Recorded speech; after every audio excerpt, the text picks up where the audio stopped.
मैं अभी जब बाकी सदस्य बोल रहे थे या जब मोशन मूव किया ऑनरेबल फाइनेंस मिनिस्टर ने, तो मैं सोच रहा था कि गांव में या छोटे शहरों में बैठा व्यक्ति अगर टेलीविजन पर ये देख रहा होगा कि अप्रोप्रिएशन बिल पे चर्चा हो रही है, तो उसके लिए अप्रोप्रिएशन बिल और इतने लाख करोड़ उसके लिए मायने नहीं रखते हैं। वो अपना संदर्भ देखना चाहता है कि मेरी थाली में इसका क्या हिस्सा आ रहा है, मेरी थाली का वजन बढ़ रहा है या घट रहा है, मेरे पड़ोस में क्या हालात है, मेरा बच्चा जो प्रतिदिन निकलता है घर से रोजगार की तलाश में और शाम को वापस घर आता है और उसके हाथ में सिफर है, शून्य है। तो अर्थव्यवस्था और अर्थतंत्र को हम आम इंसान के नजरिए से अगर देखें सर, तो हाहाकार का विषय है।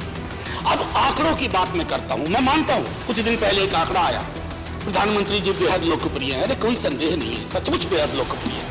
लेकिन अगर एक एजेंसी का आंकड़ा अप्रूवल रेटिंग एक्सेप्ट करते हैं, तो हैप्पीनेस इंडेक्स पे क्यों चुप हो जाते हैं, हंगर इंडेक्स पे क्यों चुप हो जाते हैं, प्रेस फ्रीडम इंडेक्स पे क्यों चुप हो जाते हैं, डेमोक्रेटिक स्फीयर इंडेक्स पे क्यों चुप हो जाते हैं। सांख्यिकी के साथ साथ एक अद्भुत चीज है कि उसका इस्तेमाल कई दफा लैंप पोस्ट की तरह लोग करते हैं। जब शराबी लड़खड़ाने लगता है ना, तो लैंप पोस्ट पकड़ लेते हैं। तो मैंने कहा रहा सर, ये कोट है कि लैंप पोस्ट की तरह भी स्टैटिस्टिक्स का उपयोग होता है ताकि आप लड़खड़ा के नीचे ना गिरे। सर, मैं अभी एक चीज सोच रहा था कि आप इन्फ्लेशन को लेकर, कई सदस्यों ने कहा मैं 6.7 हो गया फरवरी में, ये नहीं कहूंगा, ये हम आप भी महसूस कर रहे हैं और हम तथाकथित ऊपरी तबके के लोग हैं।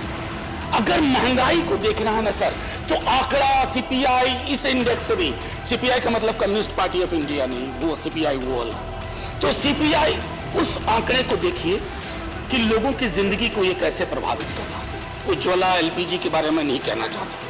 अक्सर हमारे पेट्रोलियम मंत्री बाकी लोग कहते हैं कि सरकार नियंत्रण नहीं करती है कीमतों का, तो साहब 5 महीने चुनाव के दौरान कीमतें क्यों नहीं बढ़ी? अगर 5 महीने चुनाव के दौरान कीमतें नहीं बढ़ी, तो इसका मतलब है कहीं ना कहीं सरकार के सरोकार का ताल्लुक है। तो आप ये रिलीफ लोगों को दीजिए ना। मध्यम वर्ग की कमर टूट रही है सर, उसकी सेविंग्स को देख लीजिए। कोविड ने सब कुछ डिस्ट्रॉय कर लिया। आप चुनाव जीतते हैं, आपको मुबारकबाद, लेकिन दिक्कत और परेशानी कल को आपको भी होगी कि अगर इंसान के बुनियादी मुद्दों से चुनाव के परिणाम का ताल्लुक नहीं रहा, तो फिर चुनाव का कोई मतलब नहीं रहा, डेमोक्रेसी का कोई मतलब नहीं रहा। सर, $5 ट्रिलियन की इकोनॉमी, मैं भी अगर आप सच पूछे कि वो जीरो बिठाने बोल दीजिएगा तो मैं शायद ना बिठा पाऊं, क्योंकि 1000 लाख से करोड़ जाते ही शून्य की संख्या समझ में नहीं आती है। लेकिन सर, ये $5 ट्रिलियन की इकोनॉमी में बिहार है, क्योंकि बिहार के बगैर माननीय फाइनेंस मिनिस्टर, अगर आप $5 ट्रिलियन के शिखर पे जाएंगे तो हमारे बगैर तनाव महसूस करेंगे, अकेलेपन का एहसास होगा। बिहार को छोड़ करके हमारे एक बिहार के सदस्य हैं, महत्वपूर्ण मंत्री हैं, वो मुस्कुरा रहे हैं। सर, बिहार की स्थिति बहुत गंभीर है, और ये मैं सिर्फ बोलने के लिए नहीं बोल रहा हूं, रिटॉरिकल पॉइंट नहीं है। हर क्षेत्र में बिहार की हालत खराब है। रोजगार को ले लूं, सामाजिक सौहार्द को ले लूं, गरीबी को ले लूं, भुखमरी को ले लूं, पलायन को ले लूं, क्या छोड़ूं क्या लूं। लेकिन बिहार अगर प्लीज बड़ी माफी के साथ सर 30 सेकंड दीजिए, क्योंकि बहुत सीनियर व्यक्ति हैं, उन्होंने ये टिप्पणी की है। मैं सिर्फ अगर ये कहूं ना, मैंने शुरू में ही आरंभिक मेरे पॉइंट को देखिएगा, मैं एप्रोप्रिएशन और बजट के नजरिए को आम इंसान के बात के जहन से देखना चाहता हूं। अगर इतनी साधारण सी चीज आपकी समझ में नहीं आ रही है, ईश्वर भला करे। मैं सर वो $5 ट्रिलियन इकोनॉमी की बात कर रहा हूं, $5 ट्रिलियन इकोनॉमी। अब सर, नीति आयोग, मैं इसलिए ये चीजें माननीय वित्त मंत्री साहिबा के समक्ष रख रहा हूं कि उनके जहन में ये होगा। नीति आयोग का बिहार के बारे में टिप्पणी नाम देखिए, आपको चिंता होगी। हम वैचारिक रूप से अलग हैं, पॉलिटिकली अलग हैं, लेकिन बिहार आपकी चिंता का विषय नहीं होगा। मल्टी डायमेंशनल पॉवर्टी इंडेक्स में कहां खड़ा हुआ है बिहार, और फिर भी सर 1-2 मिनट दे दीजिए, ज्यादा नहीं लूंगा। अनएम्प्लॉयमेंट को लेकर के सर, बेरोजगारी को लेकर के मैं पिछली बार भी बोल चुका हूं। अगर हमारी अर्थनीति रोजगार सृजन नहीं कर पा रही है तो ये अनर्थ नीति है, अर्थनीति नहीं है। अभी मुखर्जी नगर में बच्चे बैठे हुए हैं, एक्स्ट्रा अटेम्प्ट चाहिए अलग अलग एग्जाम्स के लिए। देश के अलग अलग हिस्सों में लोग प्रदर्शन कर रहे हैं, सब किस चीज के लिए?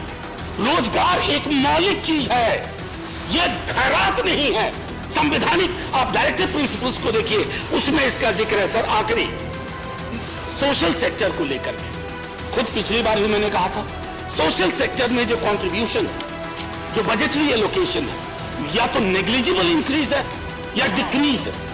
और ये सोशल सेक्टर सर, बस आखिरी एक दो पॉइंट कहने दीजिए। सोशल सेक्टर शेप करता है आपका भविष्य, आपके देश का भविष्य।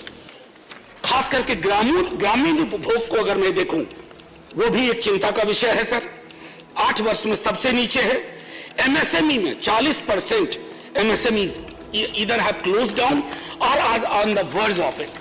Those of us who believe that the government is very transparent on corruption, zero tolerance. Let me quote 2020 Transparency International Corruption Perception. We are occupying 80th position. मैं क्यों कह रहा हूं कि इसी की रिपोर्ट लेकर के यूपीए के खिलाफ सर, बस आखिरी इसी की रिपोर्ट लेकर के यूपीए की सरकार के खिलाफ आपने मोर्चा खोला था। आखिरी सर, मैं पुनः एक बार कह रहा हूं कि जब तक हम अपने एप्रोप्रिएशन बजटरी एलोकेशन को एक आम इंसान के नजरिए से, मध्यम वर्ग, निम्न आय वर्ग के नजरिए से नहीं देखेंगे सर, तब तक हमारे देश के सामने जो चुनौतियां हैं वो कम नहीं होंगी। चुनाव के नतीजे जो भी हो। आखिरी सर, जय हिंद से पहले, जो मैं सर्वसजदा हुआ कभी, नाम फाइनेंस मिनिस्टर आपके लिए, जो मैं सर्वसजदा हुआ कभी तो जमीन से आने लगी सदा, तेरा दिल तो है सनम आशना, तुझे क्या मिलेगा नमाज में। जय Hind. Those of us who believe that the government is very transparent on corruption, zero tolerance. Let me quote 2020 Transparency International Corruption Perception. We are occupying 80th position. मैं क्यों कह रहा हूं कि इसी की रिपोर्ट लेकर के यूपीए के खिलाफ सर, बस आखिरी इसी की रिपोर्ट लेकर के यूपीए की सरकार के खिलाफ आपने मोर्चा खोला था। आखिरी सर, मैं पुनः एक बार कह रहा हूं कि जब तक हम अपने एप्रोप्रिएशन बजटरी एलोकेशन को एक आम इंसान के नजरिए से, मध्यम वर्ग, निम्न आय वर्ग के नजरिए से नहीं देखेंगे सर, तब तक हमारे देश के सामने जो चुनौतियां हैं वो कम नहीं होंगी। चुनाव के नतीजे जो भी हो। आखिरी सर, जय हिंद से पहले, जो मैं सर्वसजदा हुआ कभी, नाम फाइनेंस मिनिस्टर आपके लिए, जो मैं सर्वसजदा हुआ कभी तो जमीन से आने लगी सदा, तेरा दिल तो है सनम आशना, तुझे क्या मिलेगा नमाज में। जय हिंद। इस खबर को अभी लाइक करें, शेयर करें, अभी चैनल को सब्सक्राइब करें और घंटी जरूर दबाएं।